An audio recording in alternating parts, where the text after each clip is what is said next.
All right, you should be good.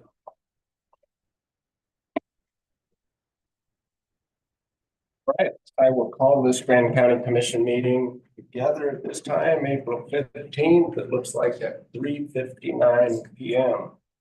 I'd like to welcome those of you that are here in the audience, as well as Dean, Commissioner McCurdy, Commissioner McGann, Commissioner Martinez, Commissioner McCandless, myself, Commissioner Winfield, with Commissioner Hadler absent today.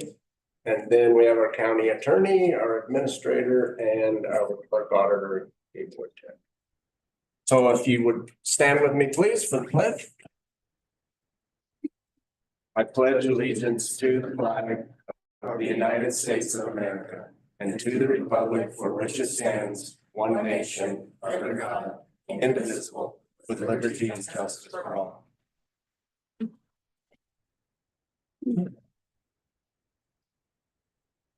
Okay, and we will start with our citizens to be heard today. If I've got anybody in the audience, yes, please step forward, give us your name. And we're looking for a 3-minute time frame, please. Hey, my name is Charlotte Meeks. I live at 375 East Pueblo Court. I have been a citizen of Moab, Grand County for 29 years. I have presented a letter to request for support for safer road laws on Highway 191 and throughout Utah. Before I start this one, I have a second one that I also want to just bring to your attention. And that is, I'm wondering, first and foremost, how many times somebody's fingerprints needs to be taken in the state, in Grand County, the state of Utah, or the United States of America. I have had multiple jobs in this county, and I cannot tell you how many times my fingerprints have been taken. Are my fingerprints any different from one job to the next? I don't think so. I would like to have a study conducted, and I'd be happy to head it up, to talk about the cost of fingerprints to the public by our government. Okay, that was my first citizen to be heard minute.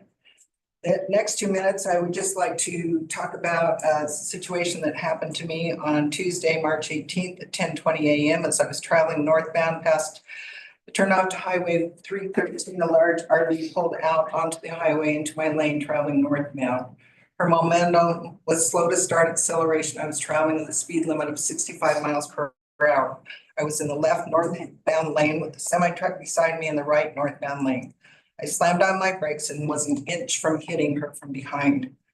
Obviously, I was shook up, to say the least. This is the closest I've come to death on a highway. I pulled over and called 911 to report a reckless driver with New Jersey license plates.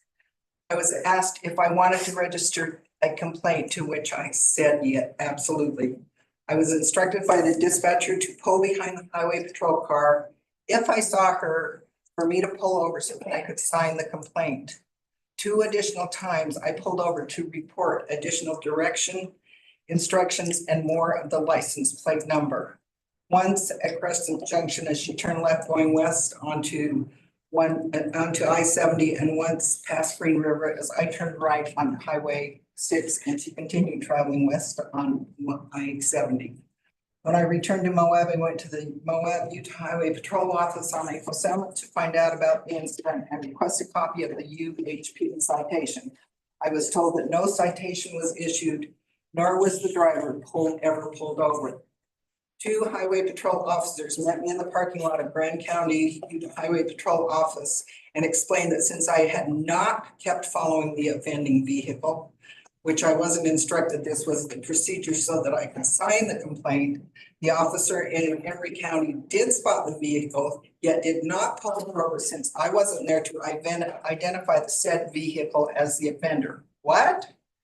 I was also told, when I explained circumstances stated in the incident, it is not against the law in Utah to cross a double yellow line, turning left and cross 3 lanes of traffic into incoming traffic.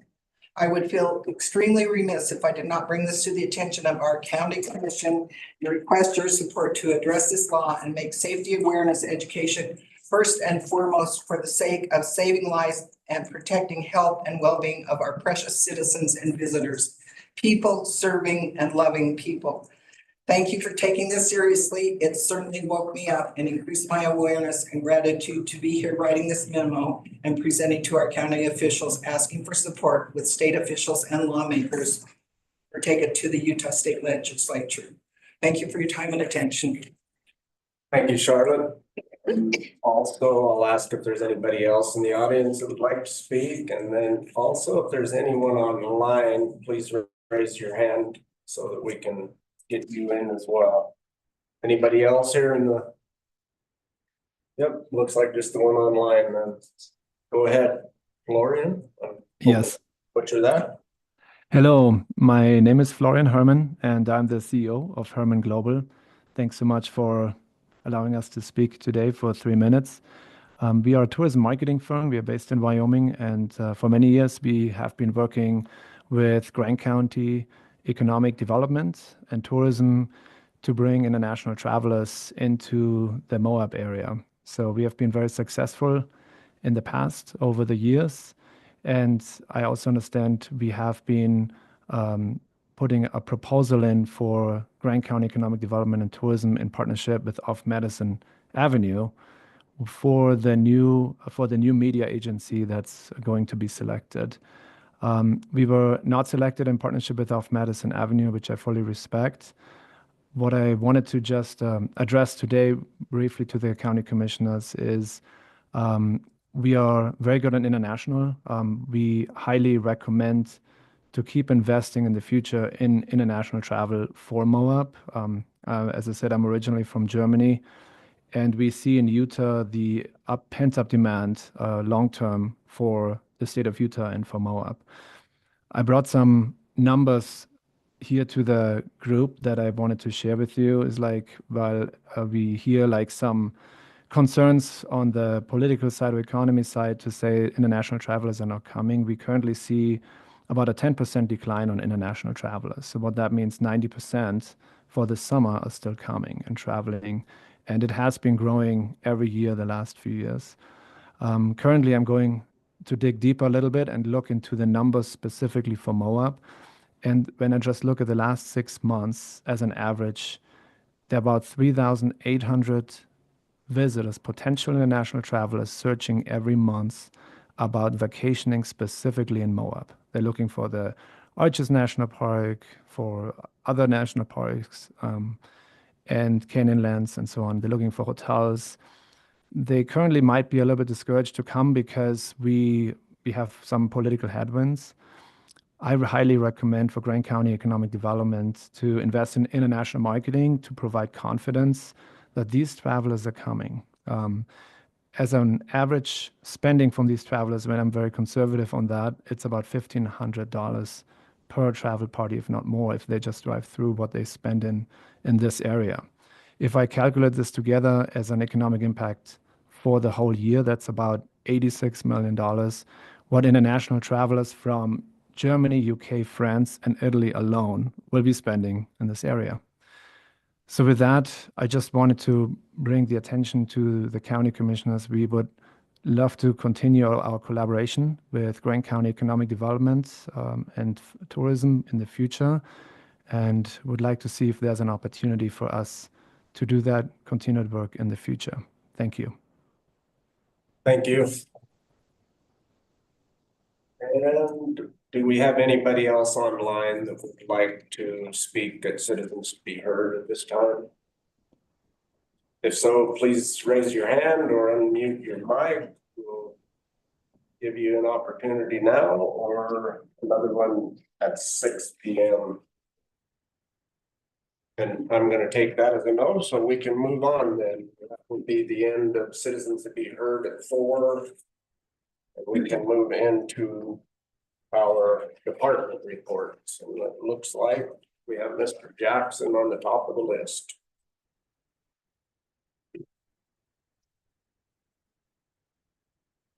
Yeah, thank you for the time. Just real quick, I won't take 15 minutes unless you got a lot of questions, but just a little update. Goes without saying, snow removal was uneventful for 20 and 25 years, so. But what that did, it opened up some time to kind of circle back around and repair some flooding work on some of the outback roads that are highly used. We were up on Mineral, not down to the bottom, but up on top. It's continued to fix some flooding areas there, as well as Spring Canyon and Long Canyon. Of note, we did also have some time to replace some culverts in the valley here that coincide with our storm drain master plan. And we upgraded those culverts and we were able to use every one of the old culverts was relatively still in pretty good shape. So we was able to use them elsewhere on some of our outback roads as well. And that ended up, a net win for everybody who even upgraded those or doubled them up. So helped situations up there on Mineral and Spring as well. So that worked out really well.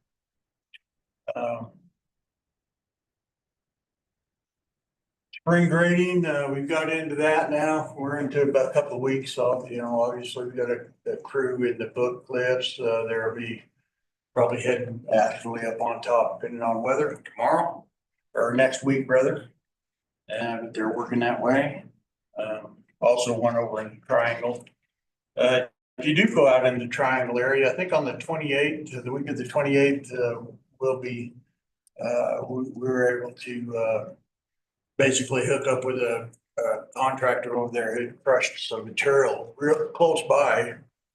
So the haul is real short, but the main road there, as you come across the state line, it's getting pretty thin on road base there, and some of the full-time residents on the Grand County side, you're having difficulty getting to the school bus and whatnot. So we're going to be putting some road base on about 3/4 of a mile. It's probably definitely this spring. Hopefully, I'll start on the 28th. This month. So just so you are aware that what we're doing over here. We're also in our storm drain basins right now, cleaning those up, getting ready for something we don't even want to talk about. Monsoon season. So anyway, we're working on that. Getting those ready. Many of you are aware of the NRCS, the EWP grant fund. We're calling the All American Wash project. That's in design. There was I don't know, maybe y'all had it from the commission, somebody had a chance to be there as well. There was a community meeting for those residents up there on March 6th. I hear it was well attended. I wasn't able to go. I had to leave town, but a lot of good information come out of that. And so the design is ongoing. It's happening as we speak. I do want to clarify too, I'd already started a project there on the Chapman and Heather crossings before this EWP project came up, and I already had it budgeted and everything. And what we're doing is we're incorporating those two crossings in this design. I mean, there's no sense of designing something that neither one's going to work. Not going to pair up and work. But the EWP does not fund culverts and things of that nature. So that's that piece of the puzzle is coming out of the road budget. So I just wanted to make sure everybody is aware of that. East Holyoke safety grant, TAP grant is for sidewalk, curb and gutter, and that's in design, probably sitting at, I'm guesstimating 35 to 40% right now on the design. All the survey is done. Right away is coming up, taking care of some right away stuff. That all's got rolling too. So I think the environmental was done real quick. And So I think that piece of the puzzle is finished up. Well, Spanish Valley Drive multi-use pathway, I know it's a project everybody wants done. The last I talked with, our engineers on, doing the project, Jones in the Mill, we're about 90% of design is complete. You know, so right now we're gotta have that right of way agent on board. And I believe you all passed that, amendment 3. You remember that to allow Jones and Mill to get a right of way agent from the UDOT pool on board, and I think that's happening as we speak. And so that all should be rolling quicker. Oh. Other things that we've been doing, of course, we've been working with planning and zoning, still have projects that come in, do the DRT, the design review team meetings and things of that nature. So that we're still involved in that. Colorado River Trail Gap, the fill in that half-inch gap or half-mile gap. Seems like I have. As roll on, and my department's involved in that as well, kind of on a, what they call a TAC. The non-motorized trails master plan, we're involved in that too, pretty heavy. Cody, our assistant road supervisor, has been helping out with that, and been to many of the meetings, more than I have, but he keeps me informed on that. So that's going good. That I think will be a plus. Previous to the new year, I did come in and do a little bit of an update. Some of the projects that we were asked to do, we never got to them till this year, so I'll just a little update on that. Access to the law enforcement gun range was just getting ridiculous with the flooding over and over and over. So I suggested we move that road, realign it, got all the agreements on that. Thumbs up. So that was done. If you recall me telling you we were gonna start on that. That ended up in the neighborhood on a cost of about almost $32,000, just under 32,000. That would be coming out of the general fund money that the road department receives from the general fund. And then we helped out with the hauling some material for the Moab Irrigation Diversion Dam. They're up at Powerhouse Lane. And that's, our part of that's complete. For that piece of the pie there was just under $5,000 on that. That's pretty much, I think, covers the majority of it. Just want to know something else. Go ahead, Trish. No, just thank you for helping with the Moab Irrigation Company. That's huge. And I know that diversion, he said yesterday it's up and running. And so thank you for helping with that. Sure. Thanks for helping with the gun range. Yep. I do hunter ed, so it's nice. Did you go up there? I went up there Yeah. with the whole crew. Did you get it in and out all right? Yeah, everybody got in and out all right. Okay. No, it was great. It was perfect. Thank you. Very nice, very nice. Good. Okay, well, Anybody else? Thanks, Bill. Thank you. Bill, appreciate your time. Thanks for all the update. yep, thank you. All right, the next one will be Miss Thacker from the Ultra Liaison. Hello, everybody. Thank you to the commission for allowing me to come and give a report. Some of y'all may know me, but for those who don't, my name is Jessica Thacker. I'm the Ultra Liaison and Technical Inspector for the county.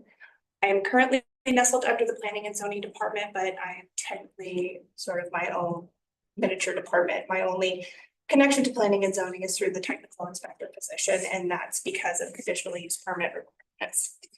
I did provide a one-page report, and I'll go through this as quickly as I can because I'm sure a lot of y'all will have some questions for me, especially those that have never met me.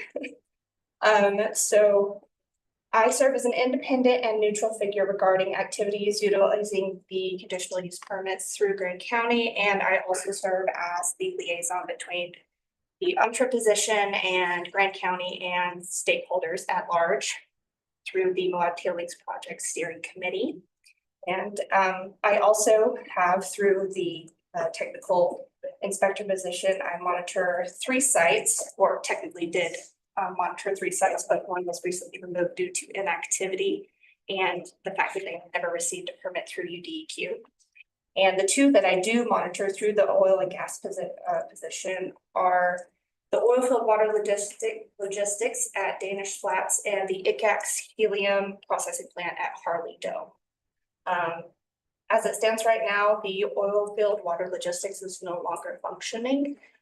They went bankrupt, got bought by Danish Flats Waste Solutions, who is actually owned and operated by the previous project manager for oil field. So I don't want to just throw a bunch of numbers at y'all.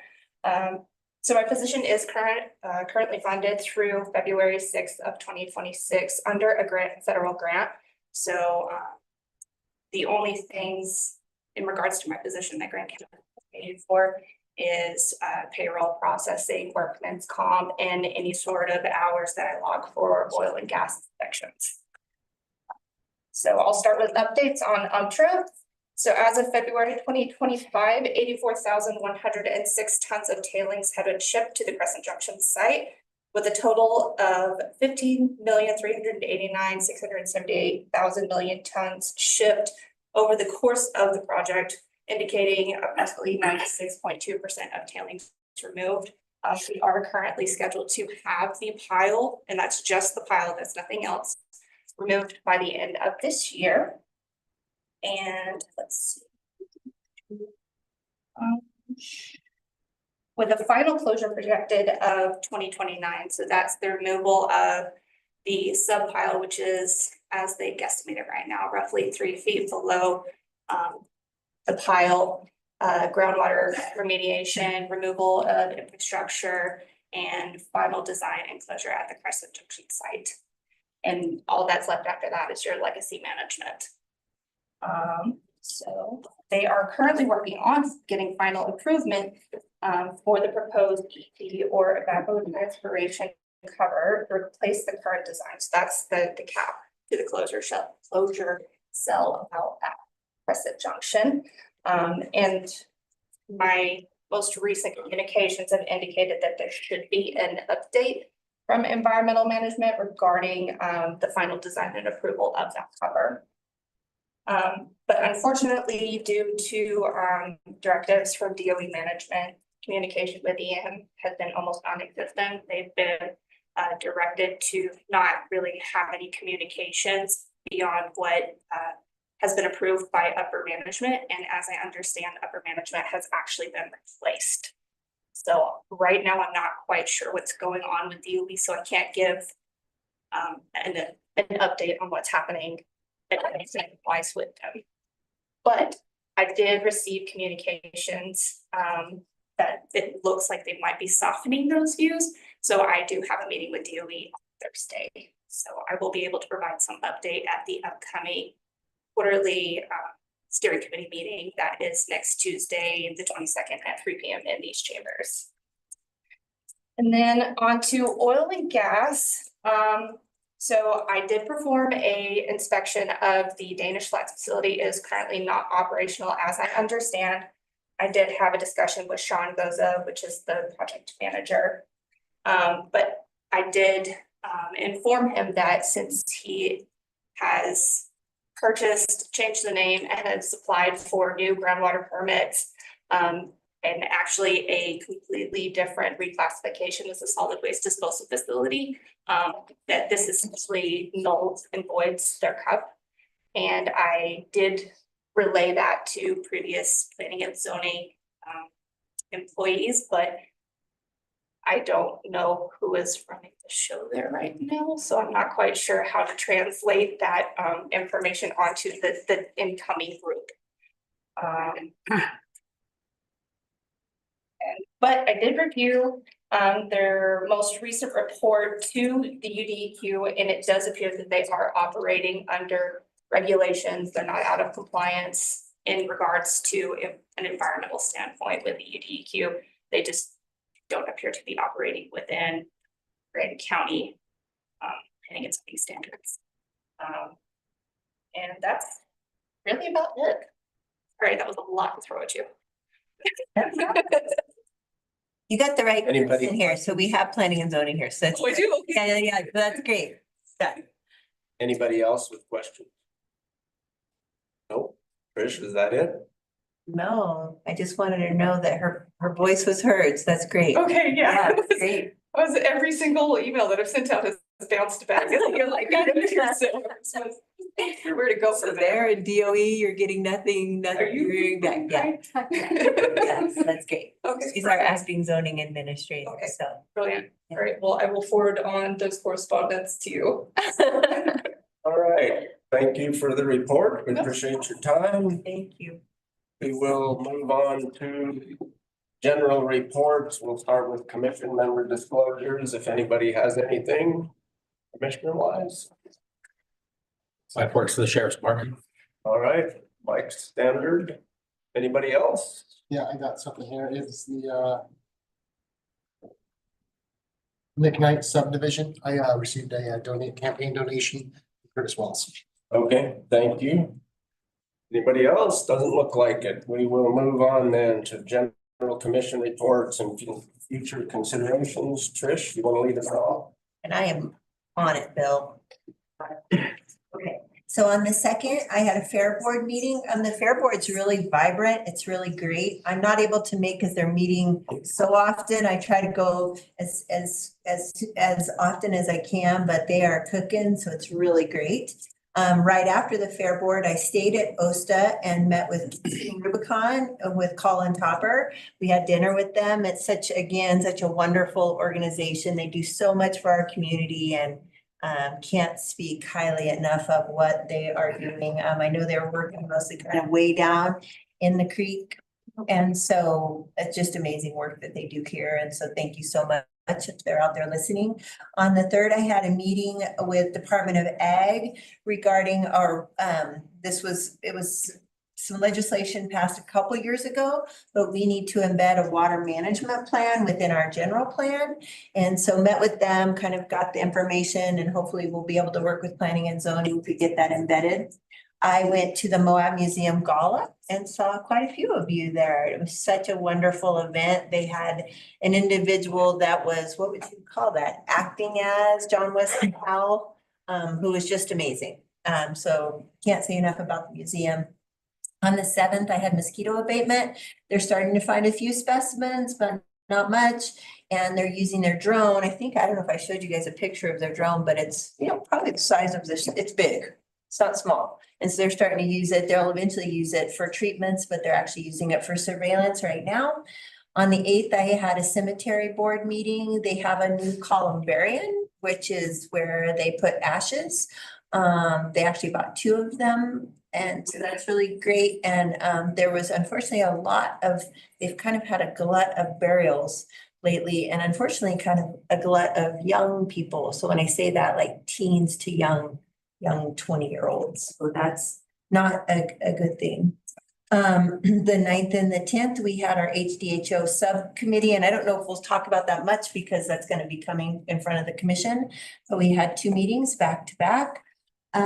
Yesterday, I had the Southeastern Utah Watershed Council with Bill, and we have a really vibrant group. We had a legislative update from the Division of Water Rights, and we had somebody from, can't remember where she was from. Was she from the division? Doesn't matter. Anyways, talking about the statewide water management plan. But it's a really good group. I feel like it's been really productive. And then we had a planning commission meeting last night.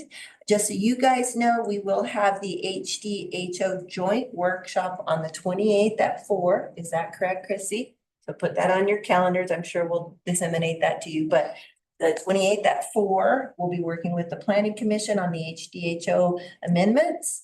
And then we also looked at the Ravens Rim subdivision, which is 234 acres of range and grazing, and they're attempting to rezone it to resort commercial. Both the staff and the Planning Commission sent an unfavorable recommendation of that, but we will again be seeing that come forth.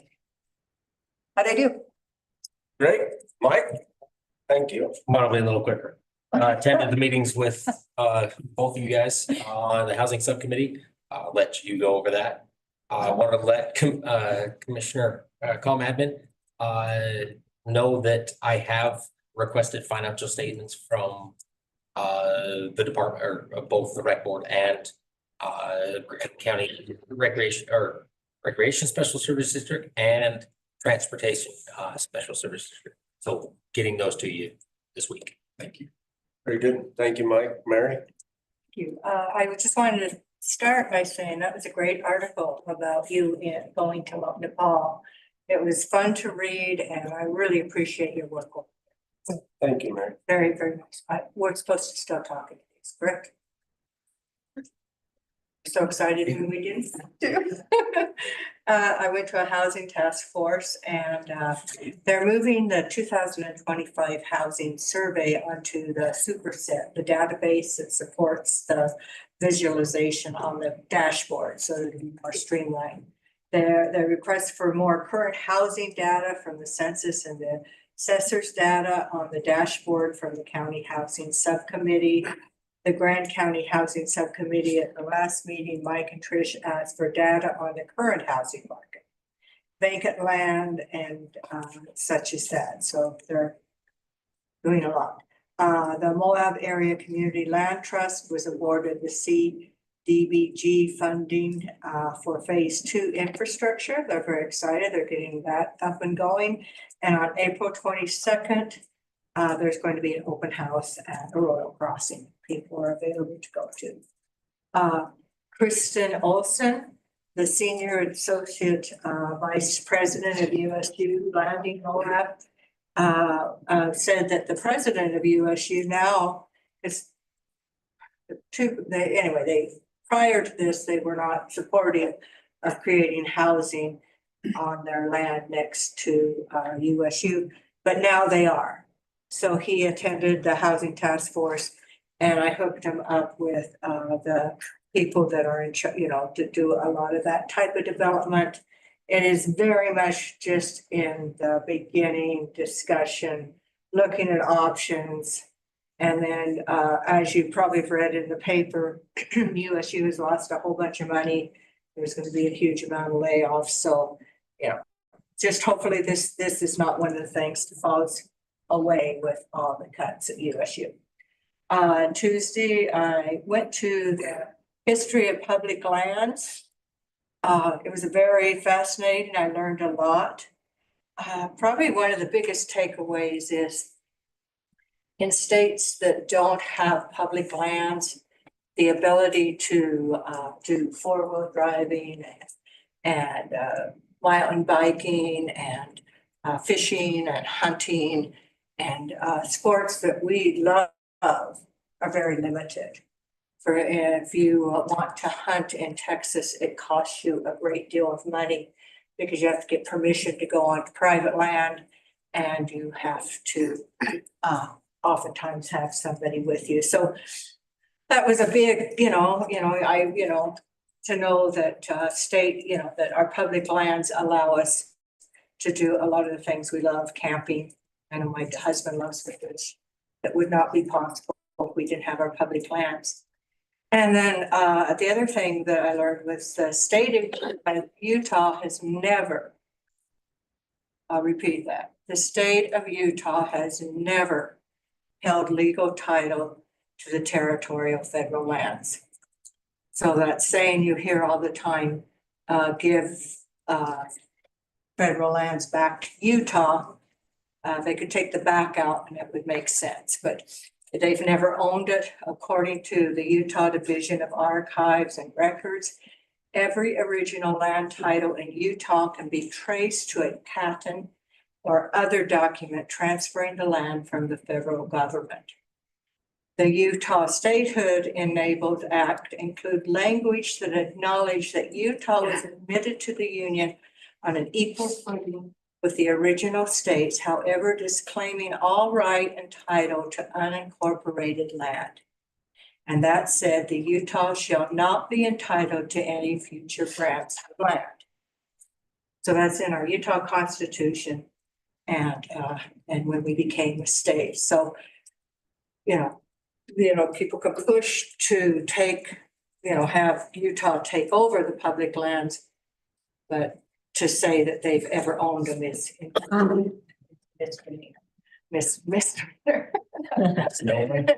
Yeah. It was interesting to see how much money it would cost us to take over the public lands from, managing like the BOM, the U.S. Forest Service, Glen Canyon, fire costs for BOM and for service and federal revenue. And then the revenues we get from the federal government through PELT and other such things. It would cost the state approximately $35 million yearly to manage and take over our public lands. So it was a, fascinating and worthwhile evening. The homeless coordinating committee meeting I went to, oh dear. Crazy. The solid waste, we have, in the homeless, one of the things that I was excited to report is homelessness is down in Grand County right now. And I think that's the first time, I don't think that ever happened when you were liaison and I was liaison prior to you and now. So I must say that was the first time that has ever been reported, and I was quite excited and pleased. There's the organizations that are working with us are very dedicated and put in a huge amount of effort and work to try to service and not only service the people that are presently homeless, but they're working really hard to prevent people that are on the edge of becoming homeless. So it was a good meeting. We had a solid waste retreat, and it was really good. We talked about the HR implementing for the district. The staff is going to review with the goal of having 2 formal reviews of every employee there per year.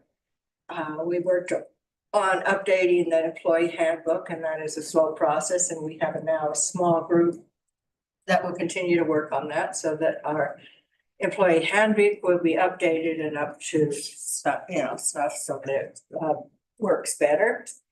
And there was topics of moving more funds into the PTIF account so that we can start to really plan for the replacement of equipment before the need to replace happens. Does that make sense? That right now it seems like all of a sudden we need to replace this and we want it to stop being that need and turn into a planned process, an ongoing cycle of. And that equipment is so expensive. Oh, that equipment is so expensive. And they talked about some of the roll-off, some of the trucks can handle the old roll-off trailers, but the new ones can't. And you can't get any parts for the trucks that handle the old roll-off containers. So they're working on finding a way to systematically modify the roll-off containers so they all belong to the universal system. And it doesn't sound like much, but they're all over the county, all the way to, the Dolores Triangle, Cisco, they're all over. And so how to do that in a way that is systematic and we save time, have one ready to take so that then we take the old one back. And anyway, so it was, they're talking about ways to do that will help. Then we had a site visit. We had a site visit of the transfer station, the recycle center, and Moab landfill and Klondike. And it was very informative. The transfer station needs a lot of work. And they're working on getting some designs. And right now they're leasing land so that if you've been over to the transfer station, you'll notice that there's so much more room. It's so much safer there because before there was all of our equipment was there and we managed to move the equipment, the stuff that is in storage over to the other side so that people can turn around and such.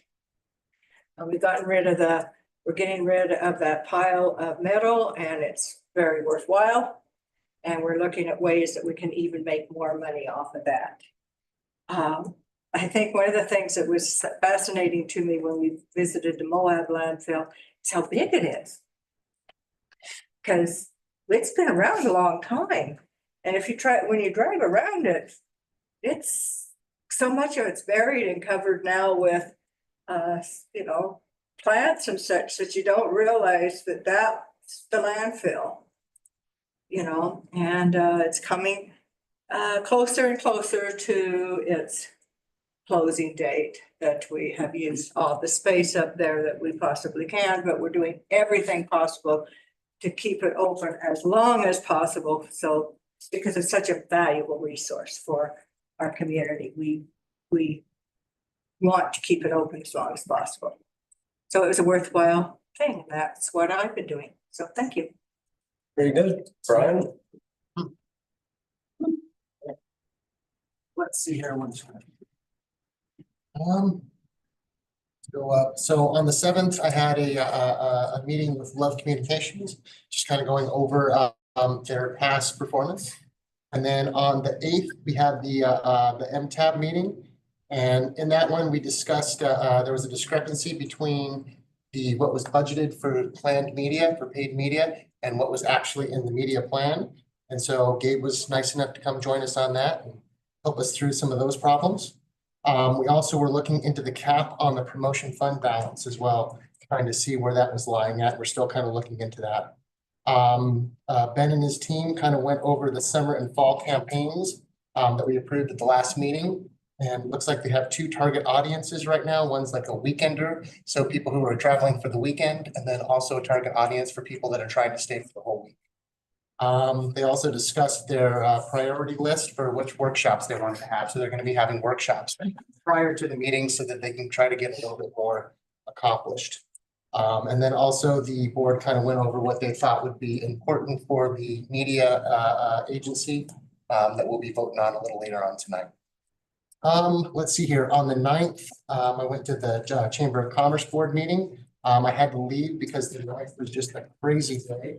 One thing that I wanted to bring back is that they're going to have a new back of the house data management system, and that they're also going to be putting up a new website. On the 9th, we had the Dolores River Triangle, or I'm sorry, TMP, and we were going over some of the roads that were going to be included in each one of those alternatives. There was a pretty interesting discussion over the polygons, and if those are really the best use for measuring sound, just because of the varied terrain that's up there in that area. I had to split early as well from that meeting for another meeting with the BLM over a right-of-way over at Cisco. That was a really interesting meeting. We have a pipe or a water line over there at Cisco that crosses some BLM land, and it's a very old water right. I gotta give extreme kudos to Ben Musselman. He did some outstanding research back from let's see here, what it was, 1884. When that water right was actually dated over there to help clarify that water right. So it was a really interesting kind of meeting, and it was great to have someone who really did that research and made it easy for the BLM. We've submitted a new application, and I'll update everybody on the progress of that as it kind of gets going through. Later on the 9th, I met up with Trish and Mike and a whole bunch of great volunteers for the housing subcommittee. Just a couple of notes from that. First off is everybody agreed that they wanted the HDHO to be lendable. So it was nice to have a nice starting point to where we could actually start moving forward.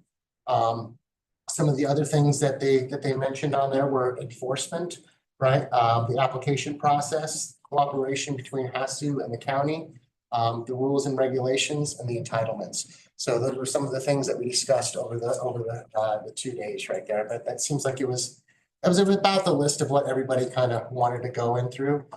We reviewed the key differences between the HDHO and MACL's deed restrictions. So that kind of gave us a nice start on that meeting as we moved through.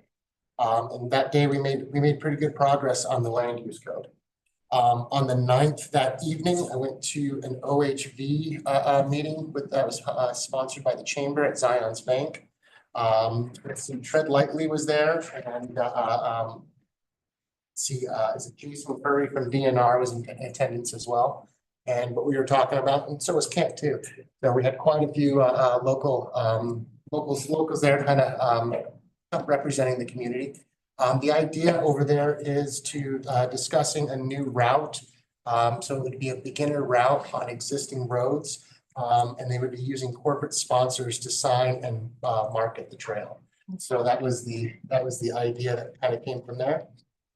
On the 10th, let's see here, we had a meeting where we did the selection of the media agency. It was great. We had 18 applicants. I mean, so many great applicants, and it took a lot for us to kind of go through that. It was neat to see so many people come in such a short time right there and put their responses there. Of that, we ended up with, I think it was about 10 that we considered responsive. So people who actually took the time to answer the questions that we were asking in the RFP, and then we graded on those right there. And those results are kind of in the packet today. I'm sorry, Bill, I'm trying to move on here real quick. Let's see, the 10th, I had a motorized trail committee. Trail Mix presented a little bit on the Mud Springs projects and how we were going there, and a little bit about the new up trail that they're proposing on Falcon Flow. So right now, Falcon Flow, it's become a pretty popular trail. In fact, right now there's the Moab Series Enduro races up there, which is a pretty popular event with a lot of locals, especially the kids. So they're up there racing down right now. So what this is it's going to be a new up trail so that there's not that conflict between people riding downhill fast and people trying to ride back up that trail. We also talked about some possible work on the Sovereign Trail. As the new Utah Raptor State Park is going to be coming up and online, it would be great if we could highlight that as, you know, the fantastic multi-use trail that it really is. They also have a letter that's going to have 3 recommendations for the maintenance of fins and things that should be coming through. Let's see, on the 10th, we finished up on the housing subcommittee, and I just wanted to make sure that I said thanks to all the great volunteers that helped us out there. It was really a big collaborative project to make sure that we ended up getting that through, and thanks for taking it the final way right here. I mean, we left a big pile in your hands, and we really appreciate it. On the 11th, I met with Jock Hadler and Commissioner Winfield, and we went over the Arches reservation system with Lena Pace and some federal delegation. That meeting was informing to see what they were proposing. And then yesterday I had lunch with Mary and ComAdmin. So pretty nice little end of the week. Very good. Melanie?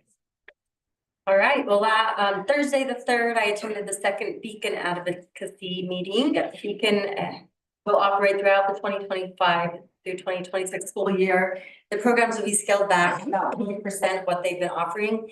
They have been successful with fundraising, that almost their goal to keep that 40%. So anything above that will just allow them to do more programs. They're working on education and continuing to brainstorm new ways to create program sustainability. So I'll continue to go to those meetings if anyone wants to help them. They're doing tabling outside of City Market all month. I have a schedule for that. On Monday, last Monday, Stephen, Bill, Jacques, and I had a legislative subcommittee with Cody, and he updated us on the UMTRA bill that was introduced that day. We also talked about interim sessions. So those start on the 3rd Wednesday of every month, starting in May. So we made a plan to meet on the 3rd Monday of each month to discuss things that might be coming up in the interim. Cody did mention that in the future, if we want to make something happen, if we have a bill or some legislature, that the interim is really the time to start working on that. We also talked about coordinating meetings with state and federal delegation to come down here and visit with us. And then Stephen has training and I do too. And so we'll have more updates when we get back from those specific trainings. I'm excited to learn how we can put some of that legislation into action in Grand County. We had a really short meeting on the Community Renewable Energy Agency Board meeting later that day. It seems like we're just waiting to hear back from the program application docket that was submitted on March 31st. Then last Thursday, I went to the Canyonlands Healthcare Special Service District. There was a public hearing and discussion. They're requesting funds for $50,000 from CIB for a planning grant for the MAPS campus completion. And yesterday I attended the Council on Aging meeting, and they stressed the need to find other ways of supporting our seniors in our community. There's a great need for elder care or short-term care. So, you know, a lot of our elders in the community don't have family. They don't have people that can help them if they have a surgery and they're just out of commission for a couple of weeks. So, and then also they discussed companion care. So I feel like that's a great need in our community and a way to expand maybe some kind of economic diversity for some elder care. They also shared the fun programs and field trips and experiences that they provide for the seniors. They had a chili cook-off. Also had a Valentine's tea, and they had a local family come and sing to them. So they all really appreciate that. At the next meeting, they're going to be putting together a survey to find out if there's new interests or if the interests have changed and what the seniors really would like to see as far as programming goes. And then today I went to the chamber lunch. They had a visiting speaker, Robert Spendla from Zions Bank. He's a senior economist. And it was really great information. It was really matter of fact information on the current economy and tariff updates. Very good. My turn. So multiple meetings have already been discussed that I was in, so I'll shorten mine up a little bit. But I attended a CIB meeting this session. I also was participating in a UAC meeting regarding some of the federalism papers. Was a great update there. We also had a legislative update that I believe Commissioner McCandless was there. Sorry, I'm trying to remember. There's been so many of them that we were part of, also just on some of the follow-up of what happened this legislative season and how to be prepared for the next one a little bit. Let's see, the Southeastern Utah Watershed Council meeting, I was with Trish at that one, and others went off without a hitch. And let's see, I had a pretty long discussion with our county attorney and a couple of individuals regarding airport insurance and possibly looking at trying to clean up some of our leases in the future and the requirements of what each different type of person or pilot or hangar owner or FBO, just trying to break apart the insurance needs of each different option out at the airport.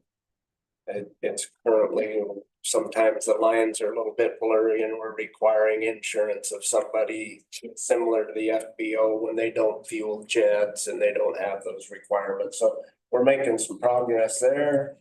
I also had the meeting with the federal, state, and the National Park Service that I attended, and you know, we made had some good discussion there and came out of that with both, I believe, the state and the county wanting to participate in any way, shape, or form to keep the park from closing in any way. And so we'll have some further discussions about that moving forward and what it would look like.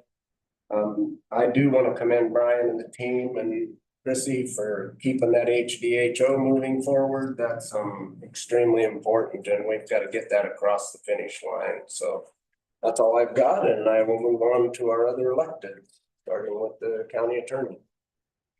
Yeah, so this week, or last week, sorry, we had the ICCR cohort that was in town. That's the group that's selected Grand County with 3 other counties nationwide for the domestic violence training. It went well. They traveled up from Texas to meet with the Moab PD, the victims advocate, myself, and Sea Caven. Those are the 4 that will go to Texas in a week. They will fund that, provide a lot of training on domestic violence. So we enjoyed that. I was able to attend the consignment auction, which was great. Also, there was a protest that day on the next day, or on that Saturday. It was well attended. Folks expressed their First Amendment right. That's always a good thing. I think it's important for people in the community to feel comfortable doing that. I attended the CJC advisory meeting meeting, I believe it was last Monday. It was well attended. We reviewed the presentation that we went with Cordial Jensen. Talked about next activities that are coming up. And we have wonderful support from all the different departments. It's a really well attended meeting, and we're really excited for everybody to be willing to come and talk and do that.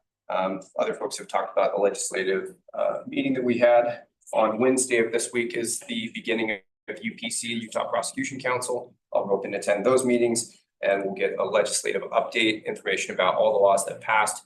Utah's on track for passing almost the most amount of pieces of legislature in a very short session. And it's difficult for prosecutors, law enforcement, and everybody to keep up with it all. So that training will be very, very helpful. They'll do a civil bit of it, but as Chrissy and I both know, they run through it exceptionally fast. And honestly, they can't even talk about all the bills that were created, let alone talk with it with absolute certainty. And a lot of the language sometimes is kind of thrown in. So we'll be parsing through that. Hopefully we'll add that into our trainings that we're going to be doing this year. That's on the list of things to do, and we'll do that. A individual in our office is celebrating being a grandmother once again.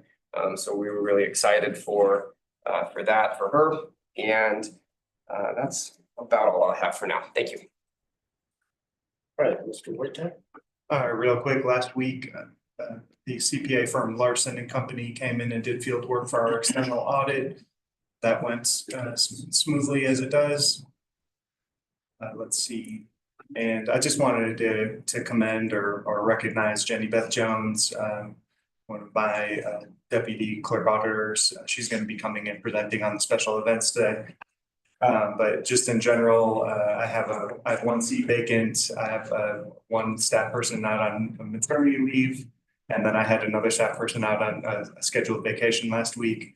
And Finance Director Valls and I were very busy responding to requests by the auditors, and Jenny Beth was there to run the entire office. And she did it. She just showed an immense amount of dedication and expertise in regards to everything that happens through the office. And it's nothing short of heroics. I just wanted to recognize her here. The only other thing is I have a proposal for restructure of the clerk auditor's office that I'm going to be presenting to all commissioners with the intent of raising it as a discussion item at the first meeting in May. And it's just sort of give you all the chance to review what I'm thinking and actually ask me some questions offline, and then we can have an open discussion about it in May and set that up for some action. Of course, I'll be speaking with the attorney as well on everything that would need to be done, but stay tuned on that. All right. We continue recruiting for several vacant positions. Still lacking a permanent planning and zoning director, although we greatly appreciate this Popeye is doing for us. An associate planner, she is down that position, along with the county engineer and an airport director. So we have several vacancies that we're continuing to recruit for. Thank you. Appreciate it. Quinn, anything? Just keep smiling. All right, so we can move on to our general business action items here. Let's see, we will start with the approval of the consent agenda items. We've got approval of the meeting minutes, the ratification of the payment of bills, of which it looks like total bills, $1,004,584.86, with a total payroll of $295,855.46 for a total of $1,300,440.32. And on top of that, we've got the ratification of the final report for the Groundwater Monitoring Network grant, ratification of local consent for Expedition 88 at the Gravity Haas Hotel, approval of the independent contract agreement with Harrison Field Services for landscaping work at the airport using state revitalization grant funds, approval approving awards of bids for landscaping at the airport using state revitalization grant funds. That's almost a duplicate. Revision to the Rideman Lot 16 lease with the airport to build a hangar. The independent contract agreement for the 2025 Grand County Fair for the Sean Moon Band with Keith McLeod. Independent contract agreement with Parentis Rodeo for the 2025 Grand County Fair. And the approving the criminal investigator job description revision. I'll move to approve the consent agenda as presented. All right, motion by Commissioner McCurdy, second by Commissioner McCandless, all in favor? Moving on to the number 2 item on our agenda here, the 2025 Q4 high impact special event intent to apply submissions. And we get to see Miss Jenna Beth Jones on that one, and we're very appreciative of all you're doing over there to help Gabe. Thank you. I commend you for that hard work and always having a positive attitude, at least when dealing with me. Well, thank you. I appreciate it. Like you said, I'm Jenny Beth Jones. We have a few more events here for the Q4 than we did last time. And there are 2 that have requested a bit early for commission review. We have one in June of 2026, which is the Moab Red Rock Rally. And of course, they're ramping up for their event this year. But they wanted to see if they could get approval a bit early. They're an off-road guided tour event, similar to Jeep Safari, but they use Posta. And it's a pretty big event. This will be their 3rd year, 2026. Excuse me. Yes, that's right. And then September 2026, so quite a ways away, we have a first time event that's pretty large. They're looking at about 1,000 people for attendance, and it's a Grand Circle Trail Fest, a unique trail running event designed to celebrate the stunning landscapes of Moab, Utah. And it's kind of just like an immersive experience for participants and their families. From what I've read, it sounds pretty neat. But like I said, it's pretty large, so they want to try to get going a bit early. And then for our normal Q4 submissions, we have the 240 endurance run, which is a 240-mile nonstop trail running event that starts and finishes in Moab. Attendance is about 300, and it's been 8 years that we've had it. The 2025 Moab Jeep Jamboree, a motorized event recurring 26 years. Family-oriented guided tour of approved Easter Jeep Safari off-road routes for off-road enthusiasts with Jeep vehicles. That's in October. I guess I should mention that. I apologize. Moab 240 is October 10th through the 15th. Jeep Jamboree is the 23rd through the 25th. And then in November, we have the Dead Horse Ultra, which of course is from the Mad Moods Events, who does the half marathon. They're looking at 1,200 people daily attendance, and that is on November 15th, recurring about 10 years. So some pretty big events coming up. We don't have anything for December as of right now. And then literally like 15 minutes ago, I got an email from Ryan Blondia, who does the Moab Rocks and Moab Run the Rocks. And I was curious of what your thoughts were on this. He said, "We're looking to move our Moab Rocks mountain bike race to the first weekend in May, along with our other road and gravel race. So combine them into like a Moab Bike Fest style weekend." So I thought I would bring that up since I just got that to see what your thoughts were. For next year? Yes, that would be next year. Like 2 weeks, I was like. I know, I was like, ah. That was, May, but when was it from? When was it originally scheduled? so this year, Moab Rocks took place on just like last week, April 4th through the 7th. And Run the Rocks was in March from the 6th to the 9th. And they're just combining the two of them. They're curious about what you would think about that. What are the attendance numbers of those two, right? I will have to get back to you on that one. I did not write that down. Yeah, maybe Go ahead. best to. Would they be merging the company or they have to execute? Same company. It's the same company, yeah, Okay. just two different events. They're looking to combine it into one. Wouldn't we? Any other questions? Yeah, I have questions for Ken. Mind coming up? So, Mark's oh, also online. sorry, if that's okay. Yeah, so the Red Rock last year was the total size 300? I'm trying to remember what it was last year. Remember the size of the event last year, the Red Rock? How big was it? Yeah. I think we had a little over 300. That's what I thought too. And then in 2025, what are we slated for? We're still getting numbers in for that. but Okay. I think we're planning, like I say, Mark's, he's got all the numbers. in Right. It's online. I am online if I can Oh, great, answer some great. of those. What Yeah, was it? I mean, what was it approved for, I guess I should say, for 25?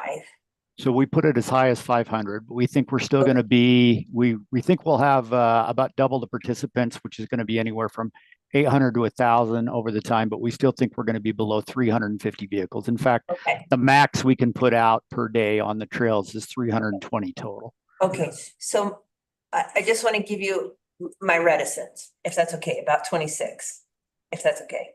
Is if it is growing, which last year I think we had no issues, we heard nothing negative, it was all good. I mean, my reticence about approving something for 26 is I'd like to see how this year goes. Do you know what I mean? And especially if we're starting to bump the numbers, which I'm fine with, but I just want to make sure that it goes well. And I guess, Jenny Beth, if we can, but this probably wouldn't be great for you guys. If it doesn't go well, we have a bunch of pushback, whether it be from search and rescue or sheriff's department or whatever. We don't want to pull it. Does that make sense? Because I would assume you guys are wanting that so you can start advertising. I mean, I guess Mark and Kent, it's why do you want it right now?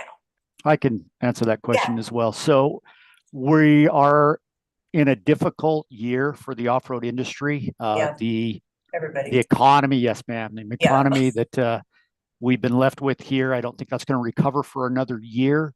Yeah. Several of the vendors, especially the large ones and the sponsors, have stated that they want to even begin planning earlier, and they would like to have discussions at the 25 rally in person Okay. about their attendance in 26, because their budgets are going to be very thin for the next year.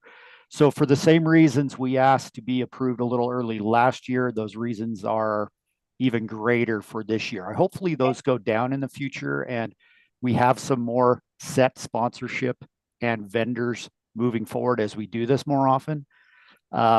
We do not expect 26 to be much bigger than 25. Okay. And so maybe this is for you, Stephen, like, what if, I have a really hard time not cussing. What if, it hits the fan? Yeah. You know what I mean? And what's the loophole? You know what I mean? Sure. I mean, if you give them the permission to proceed, it's gonna be much harder to pull it back from them. Right, Yeah. right. I mean, you could make, the problem with issuing it ahead of time is going to be that they're going to have that. I mean, even if you put a caveat in there, then it becomes Yeah. really difficult. After. I think not that, I mean, it's much harder to take away what you've already granted. Yeah. So from a legal standpoint, once you give it away, you're giving it away. And even if you put in some caveats, then whether people are going to treat the issue fairly, if other people know that if X amount of people complain about it, then maybe they can get the event canceled. So I just kind of know those things. Thanks. But this is just the intent to apply.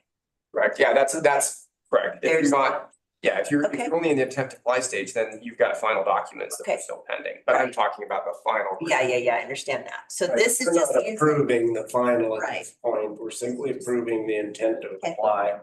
And I believe that based off of their last year record, that there really isn't reason to raise alarm considering what we're doing moving forward, considering this isn't the final approval we have coming. I agree with that. The numbers are going way up. And so we're just, we don't know if there'll be, hopefully not. Hopefully there won't be pushback from the community or the sheriffs or, we've definitely had a few events where it didn't go well, and so so that's all. As long as it's the intent to apply and hopefully it'll go well. Any other questions? I would just like to comment that I really appreciated all the work that was done last year to make that event palatable, and that the people of this community really appreciate that. Well, we worked very hard. I know you did. I know you did. and, Thank you. I really appreciate that. Yeah, me too. I do agree. Okay, thanks, Kim. And Steve, thank you. Was it Steve? Mark's online. Oh, sorry. Just one other note, once you guys do approve this through the ITA, my understanding is it doesn't come back to you guys. So you approve it today, this is the ITA, but it's also the last time that you would see it. Okay, If they meet all the requirements outlined in the as the approval authority, the event goes forward. Right, and they wouldn't meet all of those criteria if they had problems this year. There would be flags raised, would there not? So Post, yeah, okay. depending on the deadline, the post follow up. And normally law enforcement is good when they do that, they follow up and list any issues. The hard thing is, again, that just noting for commissioners and the public, differentiating the actions of people that are part of the event versus just I understand. the other folks at large. That's the other difficulty of putting a conditional approval. Right. Mike, We still need a motion on this, right? Yes. I move to approve the 2025 Q4 high impact special event intent to apply submissions as read or as presented. I'll second.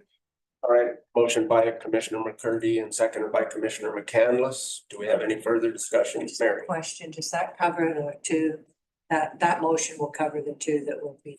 I was wondering. No, that's true. We might need to specify that in the motion. That's not on the agenda, so I don't know if we can take action on it. I think Jenny Beth was just asking for your input, whether you guys. Okay, right, Open to so that would have to come up on the next agenda, correct? Correct. You have to have it placed in with sufficient Basic information. I think she was referring to the two for next year. Yeah. Right, Yeah, Yeah, that's what we're talking about. It'll come up on May 6th. yeah, combining those two. I think they're included. I mean, they're listed on the list. They're not on the agenda. No, They are. They are, The Red Rock and the Grand Circle. Were That they you're talking included? about. Were they included in that motion? because he said for the next, which quarter? I wonder if we want to say plus. Just so that. Are they, and they're merging them, correct? correct. For which date? Different time frame. Well, the one that's merged isn't going to be on this one. Right. So it's brought up. Separate. Yeah, that will have to be talked about at a different time. You just bring that up. But that's next May. I mean, so we have time. We're just talking the early submissions? We're Yes. talking about the ones that are listed in the agenda summary and. Perhaps we read them just so we're I all did clear. read them all. I'll go down. May. Okay, you want me to remake that motion by reading them? Yes, please. I make the motion to approve the 2025 Q4 high impact special events intent to apply submissions. The June of 2026 Moab Red Rock Rally. The September of 2026 Grand Circle Trail Fest. The October of 2025 Moab 240 Endurance Run. The 2025 Moab Jeep Jamboree. The November Dead Horse Ultra 2025. That's what I got. I'll second. All right, motion by Commissioner McCurdy, seconded this time by Commissioner Martinez. Any other further discussion? Anyone? All right, I will call for a vote. All in favor? That passes me Unanimously. Working on that. unanimously, 6-0. 6-0 with Commissioner Adler absent. All right, thank you for that. Thank you, guys. Thank you. Yep, thank you, Genevieve. We are on to award the RFP for the media agency, and that has Mr. Tyner and Mr. Wojtek. Yeah, so just real quick, so through my office with the help of Stephen Fowles and myself and Commissioner Martinez, we prepared the RFP itself. That was included in the packet. There were, as Commissioner Martinez mentioned in his report, there was a process to receive proposals for the media agency. 18 total were received. A committee met and whittled that 18 down to 9, which then went through a formal scoring process. Through that formal scoring process, Madden Media was identified as the highest scoring bid, and with an endorsement of Moab Office of Tourism staff that were involved in that scoring, that ultimately is the recommendation that was forwarded to the commission for your consideration at this meeting. I would invite Administrator Tyner or Commissioner Martinez to add anything to that. I think our clerk auditor summed it up and gave a great overview of what all transpired. We did have a lot of interest. There were 7 people on the selection committee that scored, so you had a wide range of people from the M-Town to the Moab Office of Tourism to other elected officials. So I think it was a good process that we came up with, and Madden again was the highest scoring entity. Great, go ahead. I'll go ahead and make a motion. I move to award the media agency contract to Madden and authorize the chair to sign all associated documents and contracts upon completion of legal review. Motion by Commissioner Martinez, seconded by Commissioner McCurdy. Do we have any further discussion or questions, anyone? Looks like we're good to go. All right, I'll call for a vote. All in favor? No abstain. That motion passes 5 in favor, 1 abstention, and 1 absent. Commissioner Hadeen abstaining and Commissioner Adler absent. All right, we will move on then to the ordinance approving the general rezone McKnight subdivision. Kristen Popeye. And thank you for your work as well.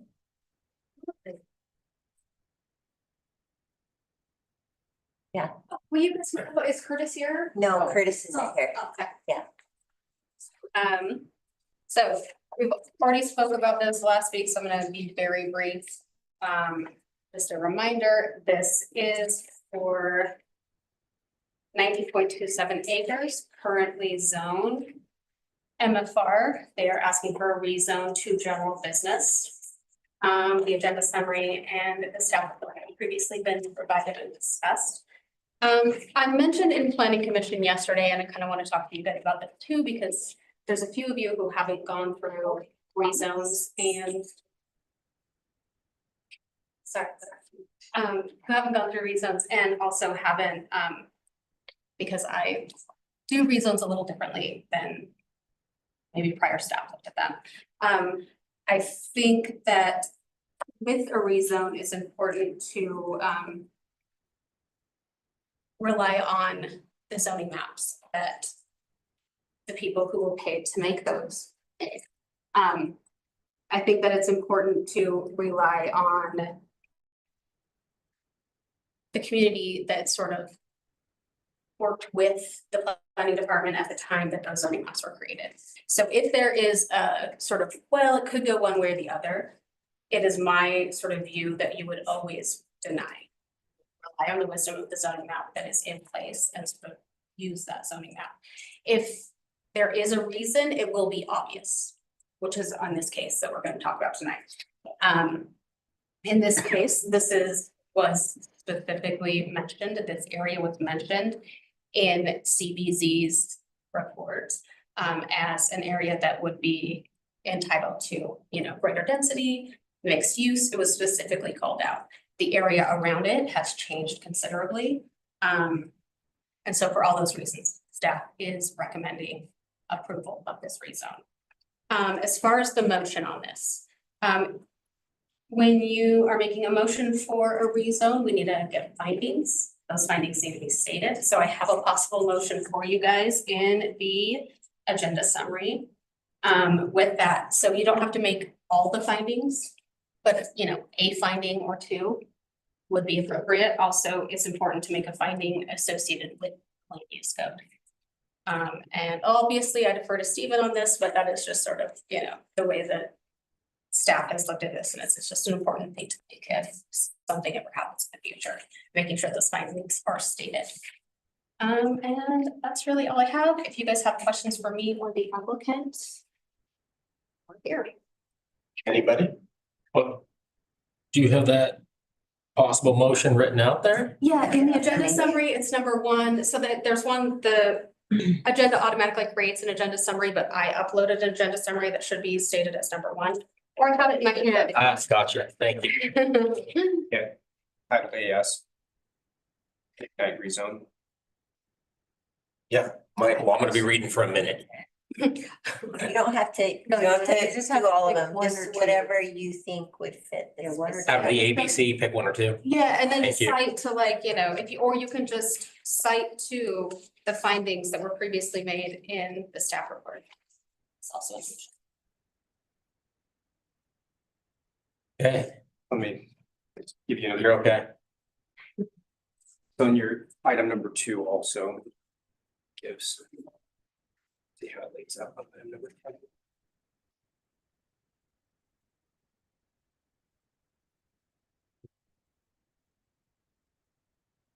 That's exhibit number 2. Well, how do I incorporate that? Well, I got this. okay.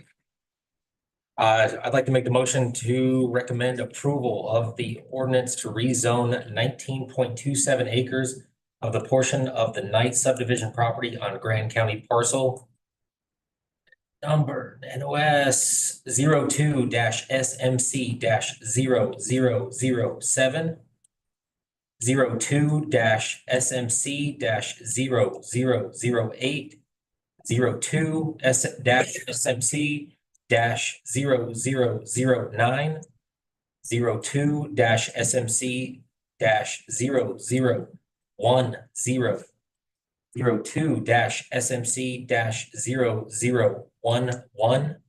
02-SMC-0012, 02-SMC-0014, and 02-SMC-0016 to the general business zoning district based on one or more of the following items of consideration. Being number 1, items reflected in the staff report. Does that encompass that? Which items in the staff report? Oh, goodness. On item, for example, your exhibit 2 lists on A was the existing zone for the property adopted in error. There's different ones, and then the staff report lists basis. B, has there been a change in the character in the area, e.g. installation of public facilities and other zoning changes, new growth trends, deterioration, development and transitions, etc.? Then we'll go with G, is the proposed density and intensity of the use permitted in the proposed zoning district following our future land use map? 2 is good. I think that was good. All right, motion by Commissioner McCurdy, seconded by Commissioner McGann. Further discussion? I have a question. Since this is the first time that I've had time that public hearing's been open, We didn't have any comments at the last public hearing, and then as far as I know, we had one like letter come in. That would be where we would see a public comment, right, just to our commission.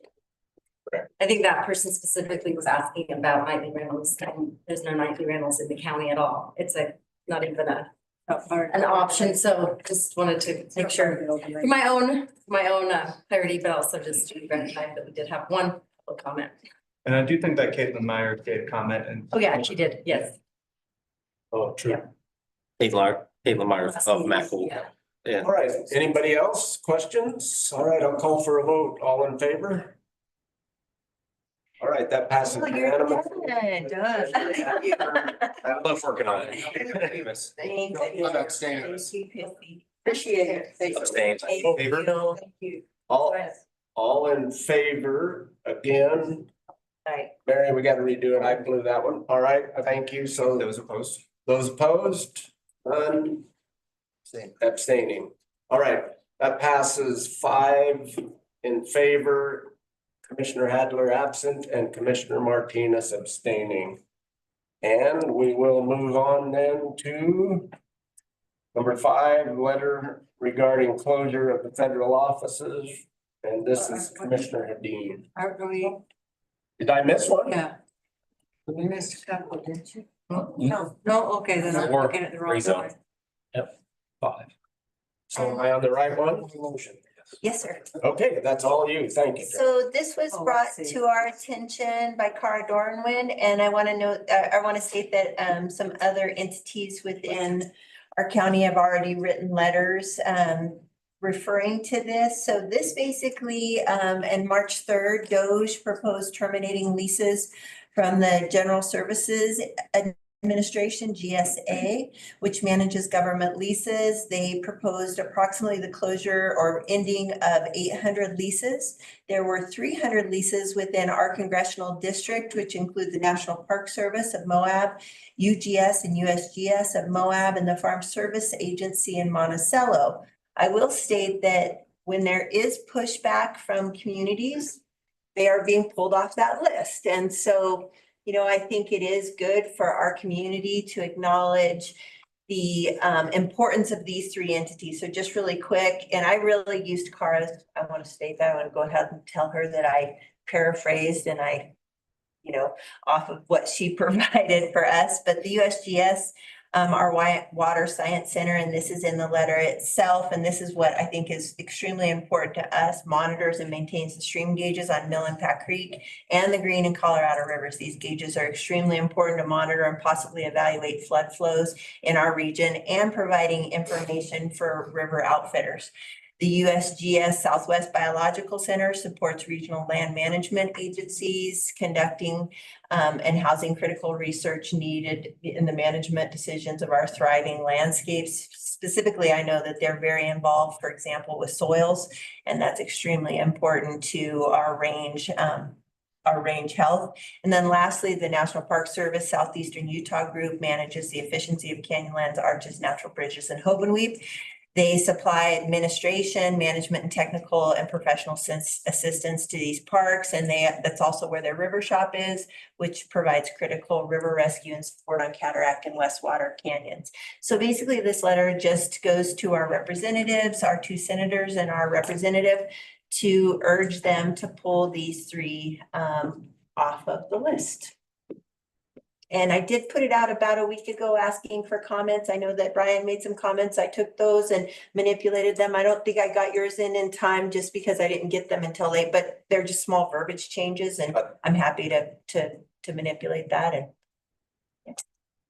I didn't, so actually mine weren't really verbiage. They were just minor. basically grammar. Okay, yeah. That was all. And so Mike, please. I move to approve the letter regarding the closure of federal offices and send to Senators Lee and Curtis and Representative Kennedy. Yes.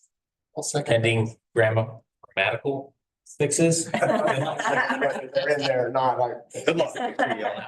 Trying to do my English teacher do justice. Motion by Commissioner McCurdy and seconded by Commissioner Martinez. Any further discussion?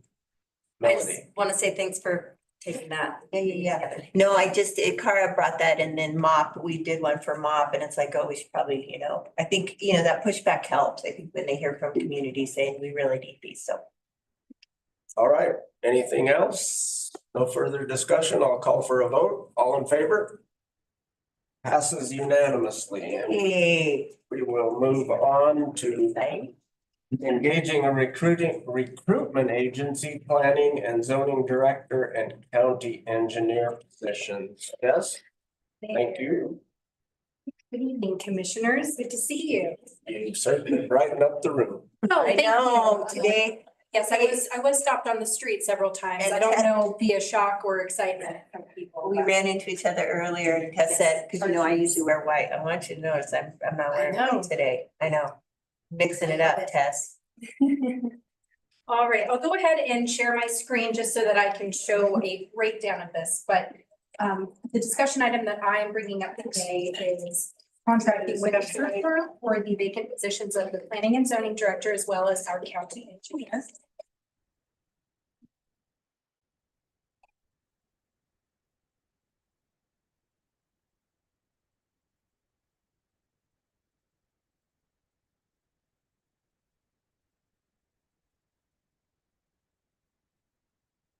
I apologize. I've decided to be computer illiterate today.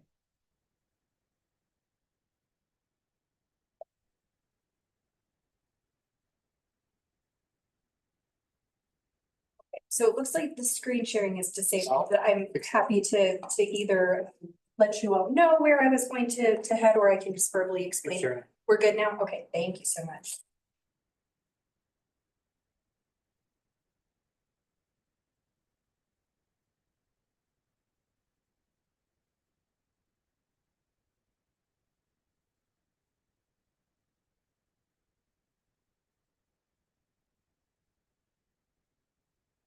There we go. All right. So again, we are discussing the planning and zoning director as well as the county engineer positions. These positions have historically been quite difficult for the county to recruit for. And we've had fairly limited candidate engagement. And so that started the discussion of utilizing a search firm. We're currently doing that for the airport director position, and it's been absolutely lovely to work with them, get their expertise. So I'll walk through, if it's amenable to the commission, I'll walk through each of the firms that we've contacted and discussed potentially working with. And then I would like to make my own recommendation based on my experience and research with these firms.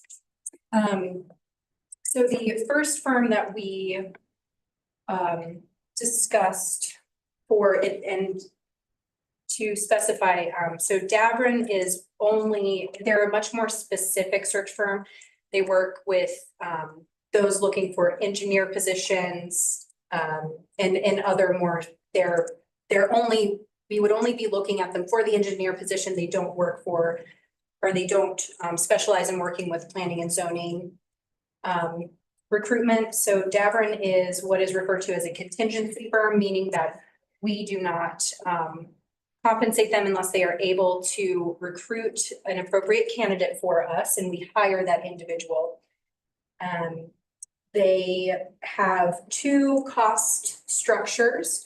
One is that 23% of the employee's first annual compensation would be what we paid them if an individual recruited through them was hired.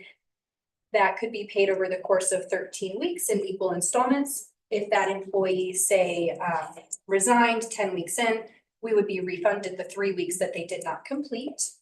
And the reason for the 23% of the first year annual salary as opposed to the 21% is because we have a longer guarantee policy with them. The second option would be for us to opt into a 21% compensation of the employee's first year annual salary. And that would be if we pay the entire cost of their recruitment fee upfront as soon as the candidate was hired. And we would not have any guarantee policy, meaning that once the candidate starts and becomes an employee, even if they were to leave 12 weeks in, we would not receive any funding back. Dabrin would provide us a credit to use their services again for a new search.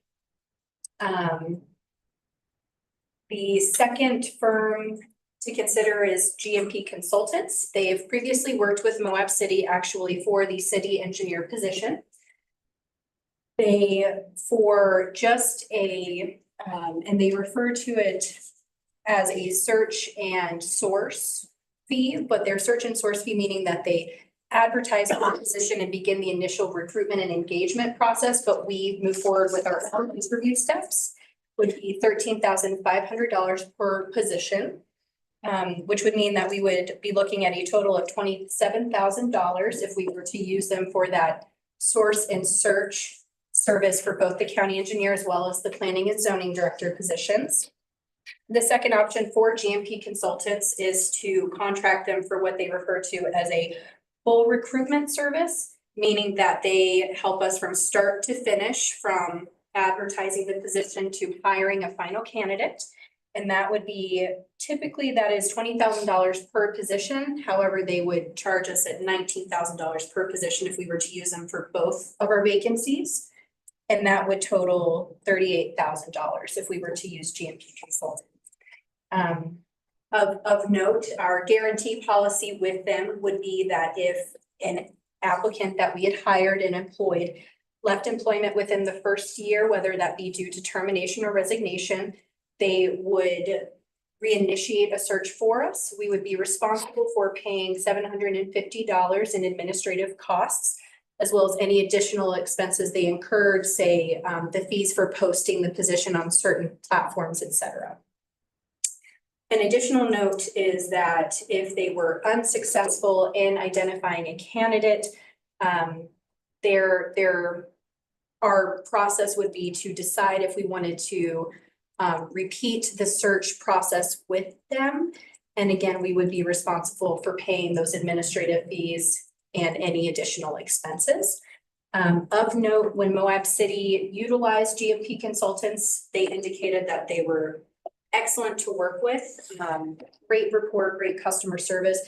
Unfortunately, they did not have a successful candidate identified nor hired and determined that they weren't going to repeat that process. So just of note that GMP has worked in Moab before and unfortunately did not they had a great relationship with the city, but the search did not result in a final candidate or any hired employee.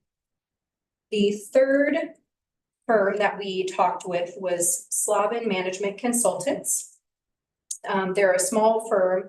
They have worked nationally, just as GMP and Dabrin have.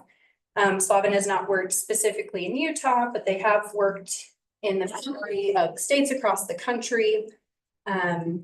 They are, just like GMP, what's referred to as a retained firm, meaning that we would pay them for their services. It's not contingency like Dabrin, where we would only pay them if we hired a candidate recruited by them. For Slavin, their costs are $15,795 for the first search. And then they do not repeat certain costs, such as their travel expenses for coming out to do a site visit at the county and within Moab. And so the second position, if we were to elect them for both the county engineer as well as the planning and zoning director position, would be $12,795. They actually previously, our commission administrator, Mark Tyner, has had an experience working with them and had positive reviews. And their guarantee policy is that if a candidate is not identified, they would repeat that search with us as many times as we need to identify appropriate candidates. And if one of the recruited employees left either for the engineer or the P&Z position, if it was within the first 2 years of employment, whether that be due to resignation or termination, they would repeat that search without additional cost to us. So that's their way of guaranteeing their work. Do we have any questions before I move into providing a recommendation? Yes. We know you can provide a recommendation, then maybe I'll have questions. Okay, Thank okay, yeah, because I have kind of Yep. more like general questions specifically about the entity. So my recommendation would be for us to move forward with working with Slavin Management Consultants. This is for three primary reasons, one being cost. Their initial position cost is the most affordable, and in addition to that, the fact that they are willing to reduce the cost by combining certain expenses, again, such as their travel expenses. Their guaranteed policy is the most generous, being that if they do not identify a candidate within their time frame, then they would be willing to continue working with us to identify an appropriate candidate or candidates until we are successful in hiring. And the fact that they do provide a 2-year guarantee policy that if one of the employees were to leave or be terminated, they would be willing to repeat that search for us. Additionally, as noted in the letter that I included from Slavin, they cited that over 95% of the recruitees that they place into organizations have a retention rate of 5 years or more.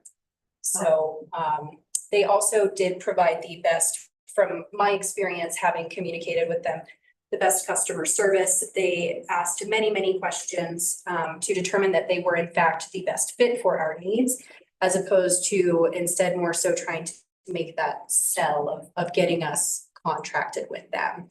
I've already spoken to the president, as well as another, consultant that has a lot of experience. They seem to have a very great understanding of both recruitment within the public sector, which is what they specialize in, as well as some of those considerations and perhaps barriers that are relevant to our community and what typically we come up against in recruiting really, really qualified candidates. Yeah, thanks for that. I appreciate it. Yeah, and I'll just make a quick comment and then I'll go on to Mike and then Trish, but I also see in here in their proposal, they mentioned if the city, I think we would want them to clarify they're working with the county. Yes, thank you. Yes, I did note that as well. Thank you. Mike, go ahead. Slavin is both director and engineer position. Correct, they would be able to do that. And so for let's just say the county engineer is the #1 position. They would charge us $15,795 for that. And then for the planning and zoning position, the $12,795. Okay. So I guess, how long have these two positions been open? That's a great question. The planning and zoning, both positions have been open since January, and I believe we posted the county engineer position in early February. Have you gotten applicants? We have received 2 applications, period, for the county engineer position, and we've received 5 or less for the planning and zoning director position. Okay. And have pretty quickly determined that at least several of those candidates don't meet the basic requirements to be offered. Okay, that was my An question. interview. Okay. Have you, you have to know, like, the money piece is causing me, like, literally my stomach is clenching. Yes. So I guess since you're HR, you've been HR, not just here, but I know you have a ton of experience, like, do you feel like these hiring these recruitment agencies work, or are we just spending money that, you know what I mean? I absolutely do. Okay. Yes, I do. I'm a little pained. No, I appreciate that. That is what you all absolutely have to keep in mind above all else. So what I would say is I have heard overall mixed reviews about using recruitment firms. For instance, Moab City did utilize, granted, one recruitment firm and determined that didn't work for them. What I would say is at this time, because of our difficulty recruiting specifically these very specialized positions over the years, as well as retaining employees, when I look at how costly it is to be repeating both the recruitment and hiring process, typically the, say, average amount of money, if you were to break down numbers of, staff hours, et cetera, you're looking at least, I think the average is about $7,000 per position just to recruit internally. as well as considering if we are trying to help pay relocation fees, et cetera, onboarding staff, and then for them to potentially ultimately leave after a year, 2 years. That, you know, theoretically could be equally as costly in a short amount of time. All right. And then, oh, sorry, I No, just, go ahead. the site visit, what would really be the point of, you know what I mean? Like, we have to pay for them to come out here. What's the point of that? And maybe, That's an maybe excellent- we could take that off. I mean, if we, anyways. Right, no, that's an excellent question. So, and I've seen that for even when, you know, say when I worked at Sea Haven, we worked with a consultant firm to be able to expand services, provide better staff support.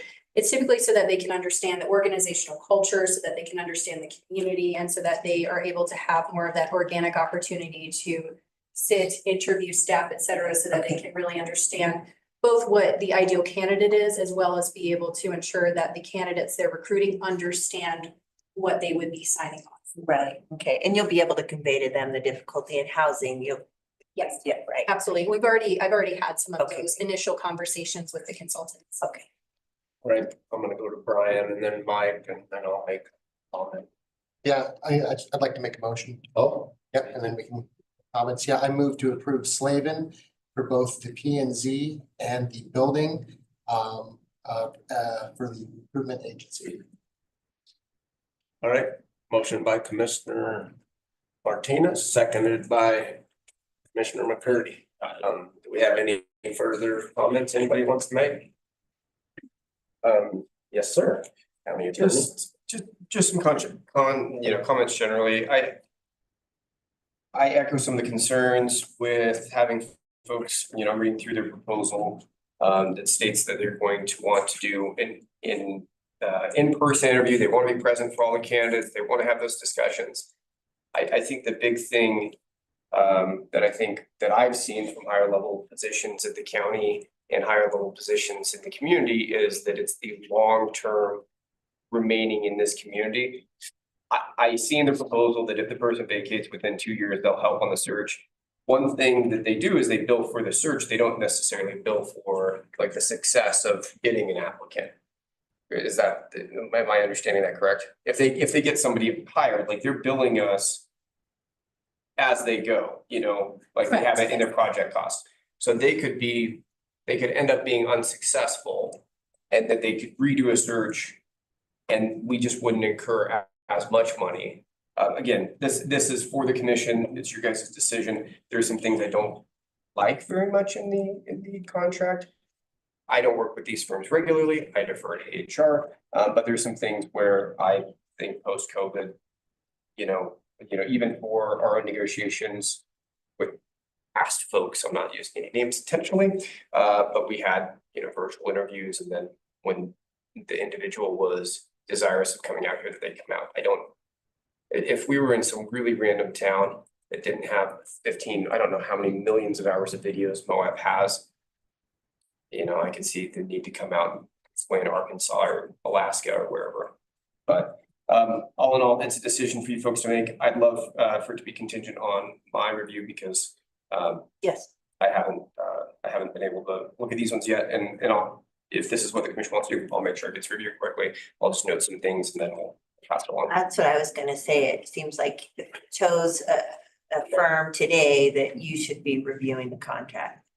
You say you're not super excited about it, Well, I'm always leery on these things. I do think it's exceptionally helpful. I hope they bring in a solid candidate. I do think our number one thing is that the applicant needs to come here. I think the applicants needs to come here and realize what living in Moab is, because the folks from Salt Lake that come down, and we had a doctor here, their spouse hated Moab because there was no Target, there was no shopping and opera and all these other things. And that's where I'm like, that's why I want to come out. That's why I want to pay to come out. Right. Anyways, those are just my notes, but it's your guys' decision. Go ahead. No, go ahead, Bill. I think those are some real good notes to take back to Slavin. I really do, because I agree that having Mr. Tyner come out here and visit this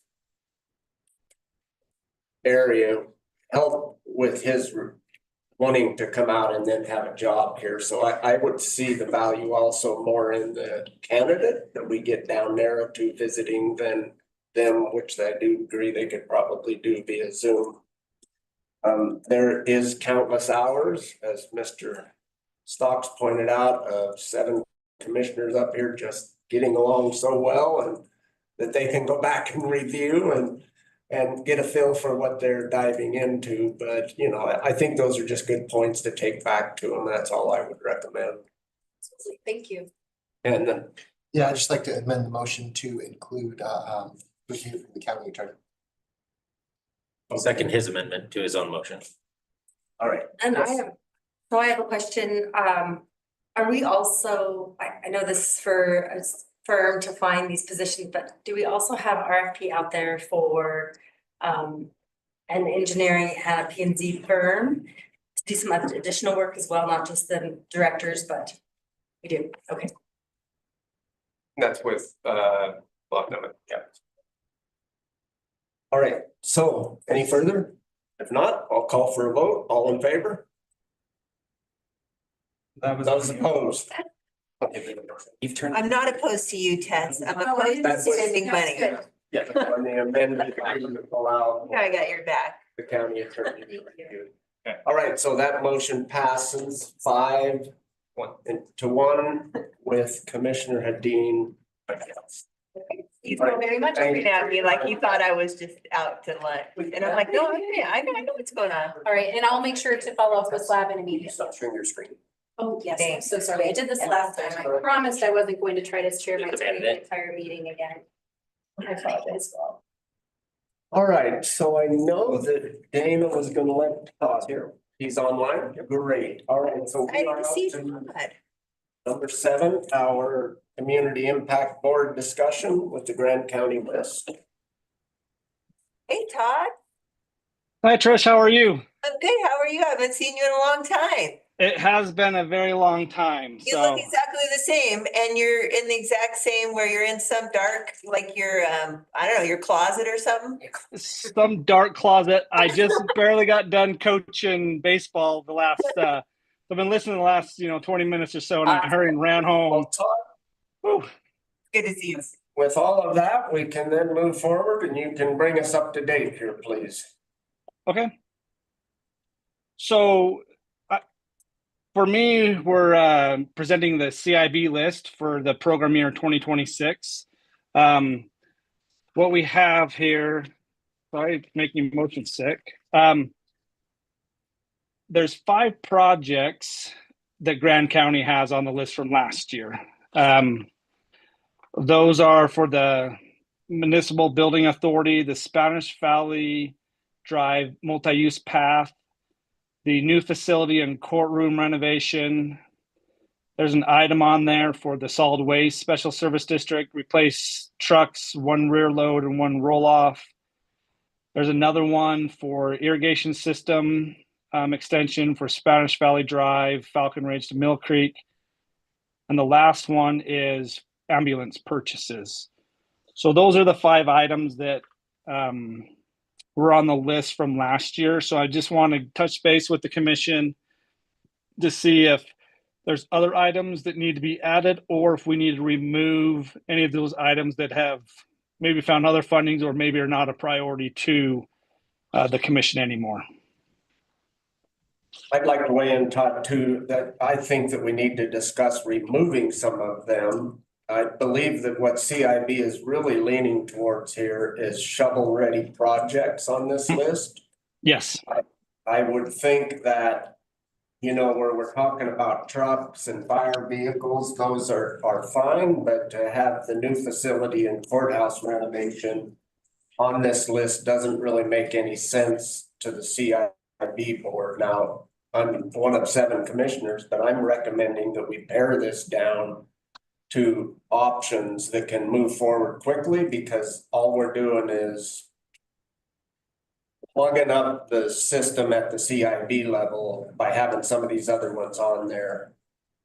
And so I just, weigh in on that if you would, and then we can move forward here. Commissioner, you're correct in the fact that they want shovel-ready projects there's always a struggle with communities and CIB lists of putting something of a shovel ready and something that they're hoping to get done. So the recommendation is if you're not going to actually apply for it in the next year, to take it off the list so it is more of a short-term list. The funding is always up and down. So we don't know the funding, quarter to quarter, but this helps them kind of to project, hey, this is how much we have in requests, and this is the projected funding. So when applicants come in, they kind of have an idea of some of the loan terms or grant. They're trying to go a little bit more loan so they can stretch the funds out a little bit further than grant. But that's always up to the CIB board's determination to do that. But yes, you're right. And if it's shovel ready, that they like to see those more. Okay, and then I've got our administrator staff, Dana Van Horn here. I'd like to let her speak to whatever she would like to. Thanks. And then I'll go to you, Trish. I see your hand there. The list that's in the packet was sent to all the eligible entities and returned with, those are their comments. Several of the items were removed. The ones that chose anything past June of 2026 will not be included in what goes to Mr. Thorne. So this is the list as prepared by the entities. And Todd, please jump in if I'm wrong, but the entire list, it includes the city's projects, potential projects from Castle Valley, et cetera, will be approved by you guys or considered for approval by you guys in May. Todd has a deadline to get this list, all the lists together to the state by May 1, right, Todd? Yeah, so I'm just telling you, the entities did that. Just, is it okay if I just kind of understand what she's saying? So the list from last year, because I just pulled it up again, had like 30, I think it was 37 projects or 38. You went to those entities. Some are not, they have their own list, is that what you're saying? And then of those, people went through it, pared it down and sent it forward. Okay, so that was, that was kind of my, I went on that big. Yeah, so This list, what happened to our old list? Okay, great. the email went out to like 60 different people. Awesome. One of the new items on there is for a planning grant for the MAP subdivision to get great. finished for the health care. There's a bunch of stuff that got added. Okay. But if you look over to the far right, there's a time frame, and the ones that say TBD won't even be, this is the 1 year thing that I believe Todd needs. But I can't speak for him, so. Okay, cool. Thank you. I just want to let you know. Thanks. Thank you. No problem. All right, was there anything else, Trish, or was that? No, that helped a lot because like I said, that, we had that huge ongoing list, and the way we've done it is in the past, just so you guys know, the two new commissioners, we had a huge list and then we ranked them before we got to the meeting. Does that make sense? So then, it was just like, okay, it's been ranked, boom, here it is. Everybody put a rating and we took the average and there it sat. And to be honest, like, I'd probably be more comfortable with that in the future. I'm just saying that way we all have our input and then we just take the averages. But it's just the way we're going to do it. This way we're going to do it. So to address the ranking, yes, they need to be ranked. The reality is the ranking doesn't have any impact on whether they're funded or they're not funded. All they need to be is on the list in order to move forward to a funding meeting. So I am finalizing the list now, and I will send it back out to you guys, and we will put, you could rank those, but I got to get the final list to CIB staff by May 1st. So it looks like you said, there's a number of them here for Grand County. The other projects that are on there, Castle Valley has a fire vehicle, Moab Valley has a fire, Moab City has a culinary water storage tank and a wastewater reclamation plant, and Castle Valley They're not gonna go after anything right now. They sent me an email for the next year. They won't go after anything. So the ones from Moab City, we'll go on, and then we could add all of these if that's what you guys want. We can add all of these on to the short-term list if that's what you guys want. No, I think Bill, you wanted to take some off, and I'm amenable to that, and I'd maybe like to also talk about which ones did you want to take off, Bill? The only one I see is the Grand County new facility and courthouse renovation. Yeah. So, you know, we don't have plans, we don't have even an architectural rendering to I'm be good able with that. to put this on there, so that's one I would recommend we move off. I guess, and maybe Mel, you can help me with this. I thought we were all good on ambulances. Do you know, like, why are we, there's another ambulance. We just gave them like, I don't know, do you know? I think that, well, we paid 1 year payment. I don't think it's a whole ambulance. And they have another ambulance that they need to get ordered, one that's out of commission. I mean, so they would, going through Andy's stuff, I'm sure that they would appreciate an ambulance because just the miles that are on. Right, okay. Yes. Yeah, Trish, I'm not sure, but I think I remember Denise say something about that, you know, he wanted two, but he could make one work, so they went in and they actually refurbished one of the vehicles. Yes, I knew that, but then we paid the payment for a whole year for a new one too. So we did like the backcountry and that, okay, yeah, that's good. Yeah, they rotate, he orders them, like every 3 years, rotates them, but I think they were behind because of COVID on getting them and then behind on funding. So we don't need to rank these right now. We just sort of send it. I think just cleaning up the list is what you're looking for, correct, Todd? But it looks like we just removed. I just see the one item that we kind of agreed on here that could be removed off of there, and then if you want to send this back in a form that we can actually rank these at a later time, is that what you're saying you want to do, Todd? You're on mute, sir. Sorry about that. Yeah, I just need to get this list up to CIB. And so I just want to make sure we have the projects on here you guys want to have on here. And as long as we can get it up there by May 1st, the ranking, like I said, isn't a big deal. It's the projects that are on here is what we want to make sure is all covered. Well, and I think our next meeting is either May 5th or 6th, so that would be when we would be able to weigh in as far as a ranking on this at our next meeting, which is after you've gotten them this list, and I don't see a problem with that unless you do. Nope, no problem at all. All right, any other discussion we want to do here? So I think it's just the one that we want to remove, Todd, and you're good to go with it. Okay. Thank you for allowing me to attend virtually. I appreciate it. You guys being flexible and letting me get on. And so thank you. I think it's just a discussion, Mary. So thank you, Todd. We appreciate your time, and we will look forward to hearing back when after you've got the list up there. Okay, will do. Thank you. Yep, thank you. Okay, and bye. 6 o'clock. Bye. All right, so it is, Mary, 6 o'clock. Thank you for the reminder. Even though we have a bright new clock up there for everybody, I will again open this up to citizens to be heard if there's anybody new. We don't normally do 2 citizens to be heard. I just have a question about procedure. Is this the same meeting you just had? Yes. Okay. I'll only need Terry once. All right, thank you. So anybody online for citizen to be heard? Do you have anybody who need to raise their hand? It looks like we're golden. Same meeting.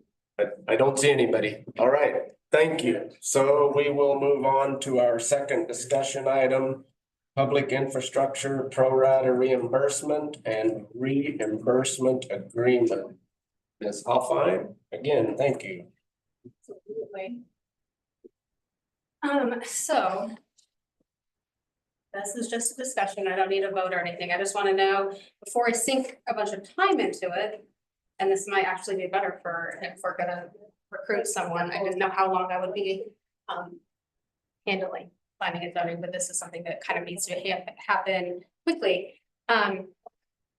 When developers are required to make pretty expensive public infrastructure improvements for a subdivision or development.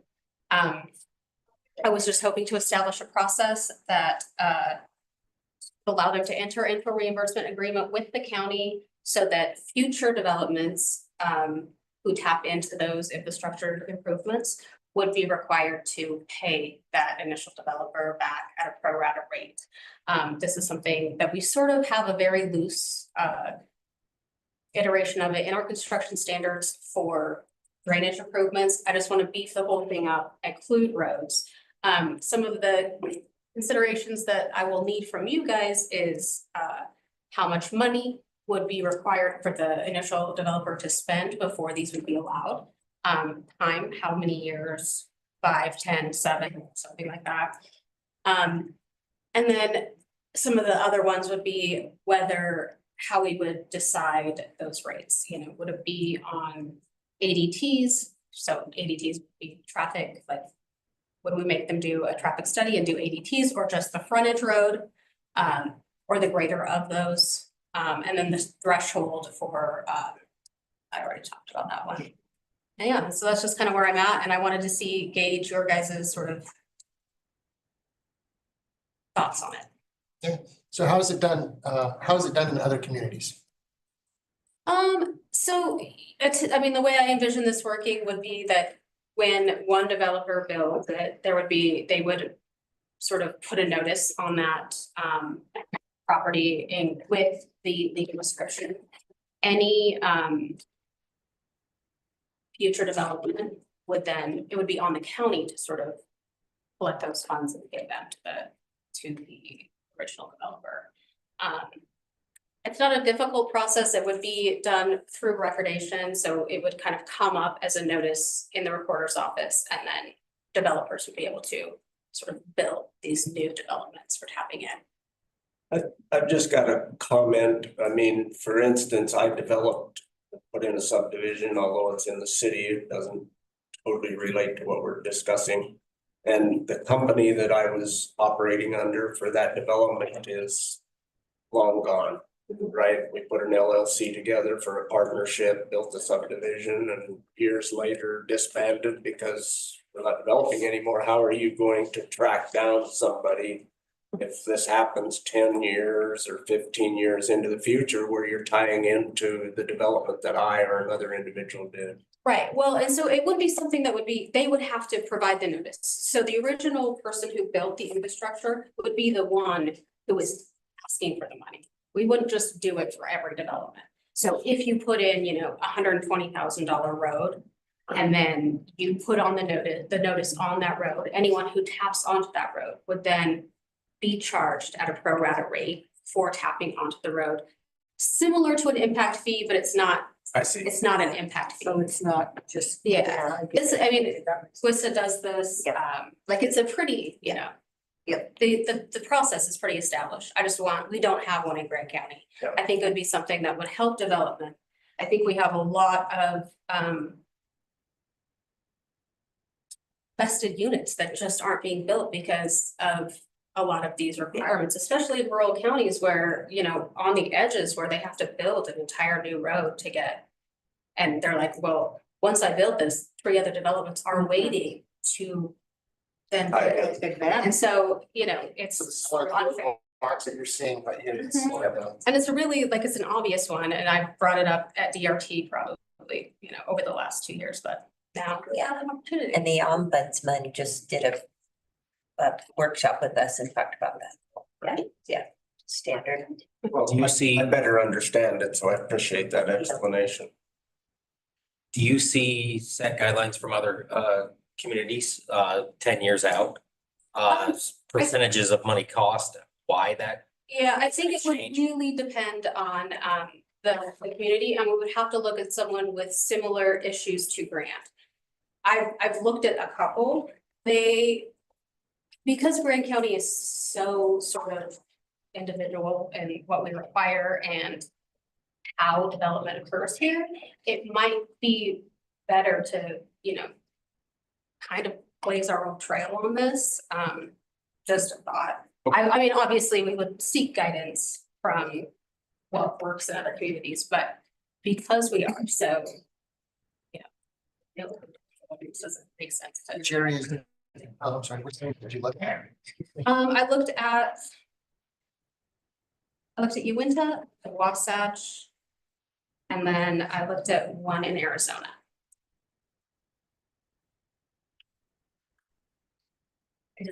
I was comparing this to, you had the power pole put on our property, Willow Basin, and there was something in there that was like, you can take the discount now, you know, like $500,000 off my power pole price.